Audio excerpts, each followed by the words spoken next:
Hello বন্ধুরা, তোমরা সবাই কেমন আছো? আশা করছি আমার ভিডিও ভালো লাগছে।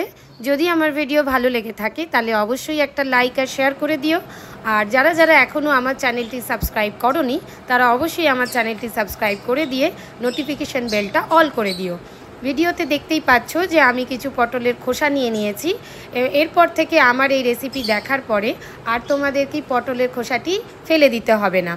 আমি এখানে পটলের খোসাগুলি খুব ভালো করে ধুয়ে নিয়েছি। তার সঙ্গে 1 চামচ কালো সর্ষে, 4টে কাঁচা লঙ্কা ও 5-6 কোয়া রসুন নিয়েছি। আমাদের বাড়িতে একটু ঝাল বেশি খায়, তাই আমি 4টে কাঁচা লঙ্কা নিয়েছি। তোমরা সেক্ষেত্রে ঝাল কম খেলে 4টের জায়গায় 2টি কাঁচা লঙ্কা দিয়ে রান্নাটি করতে পারো। আর নেব আমি মাঝারি সাইজের একটা পেঁয়াজ। পেঁয়াজটাকে খুব সরু সরু করে কুচি করে নিয়েছি। মনে রাখবে যে পেঁয়াজটা কিন্তু খুব সরু করে কাটা চাই, মোটা কাটা একেবারেই চলবে না।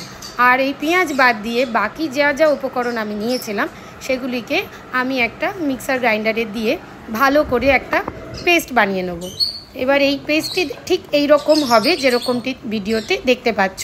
পেস্টটি ব্যবহার করার সময় সামান্য একটু জল দিয়ে দিয়ে পেস্টটি করবে। এইবার কড়াইতে তেল দিয়ে তাতে কালো জিরে ও শুকনো লঙ্কা ফোড়ন দেব। যারা যারা তোমরা সর্ষের তেল ভালোবাসো না বা ব্যবহার করো না তারা এই রান্নাটি সাদা তেলেও করতে পারো। আমি এক্ষেত্রে সর্ষের তেল ব্যবহার করেছি। এইবার সর্ষের তেলে পেঁয়াজ কুচিগুলো দিয়ে পেঁয়াজ কুচিগুলোকে খুব ভালো করে ভেজে নেব। এই পেঁয়াজটি ঠিক ততক্ষণ ভাজতে থাকবো যতক্ষণ না গাঢ় সোনালি রঙের পেঁয়াজটি হয়ে আসছে। আর তার থেকে কম ভাজবো না, আর তার থেকে বেশিও ভাজবো না। ঠিক দেখতে পাচ্ছ ভিডিওতে যতটুকু ভেজেছি ঠিক সেরকমই ভাজাটা হবে। এবার এর মধ্যে আমি পেস্টটা পুরোটা ঢেলে দেবো। ঢেলে দিয়ে মিডিয়াম ফ্লেমে আমি রান্নাটিকে কষাতে থাকবো। বেশ খানিকক্ষণ একটু কষানোর পরে স্বাদ মতো নুন দেব। আর একটু টেস্ট ব্যালেন্স করার জন্য আমি সামান্য এখানে চিনি দিলাম। তোমরা চাইলে চিনিটা স্কিপ করতে পারো। আমার একটুখানি টেস্ট ব্যালেন্স করার মনে হয়েছিল যে প্রয়োজন আছে, তাই আমি একটু চিনি এখানে ব্যবহার করলাম। এরপর আমি একটি বাটিতে সামান্য একটু জল নিয়ে 1/2 কাপ মতো জল নিয়েছি। তাতে 1/2 চামচের একটু বেশি হলুদ নিয়ে একটু হলুদটাকে জলে গুলে রেখে দেবো। আমি এই রান্নাটিতে ডাইরেক্ট হলুদ দেব না, তার কারণ এটি পুরোটাই কষানোর ওপরে রান্নাটা হবে। সেখানে ডাইরেক্ট হলুদটা দিয়ে দিলে কড়ায় লেগে যাওয়ার চান্সেসটা অনেকটাই বেড়ে যায়।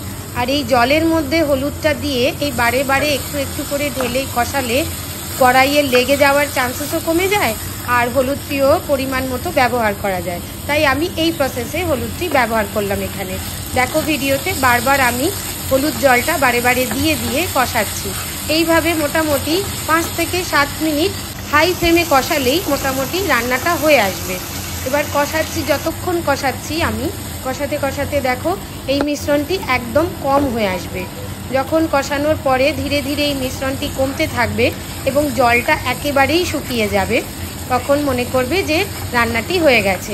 ভিডিওটা পুরো দেখতে থাকো আমার, তাহলে তুমি দেখতে পারবে ডিফারেন্সটা।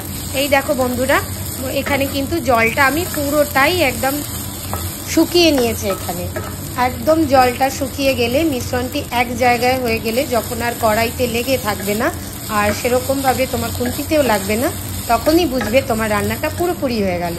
আর এই রেসিপিটা খুব চটজলদি হয়ে যায় বলেই আমি তোমাদেরকে শেয়ার করতে পারলাম এত কম সময়ের মধ্যে। আর এটি করতে আমার মোটামুটি 7 থেকে 10 মিনিটের মধ্যেই হয়ে গেছিলো। এই দেখো পুরো রেসিপিটা। এবার তোমরা চাইলে এতে একটু কাঁচা সর্ষের তেল মেশাতে পারো বা নাও মেশাতে পারো, এটা তোমাদের পুরোপুরি ইচ্ছের ওপর নির্ভর করবে। আজকে এই অবধি রাখছি। আমাকে কিন্তু কমেন্ট করে অবশ্যই জানিও আমার রেসিপি তোমাদের কেমন লাগলো। আজ তাহলে এই অবধি, টাটা।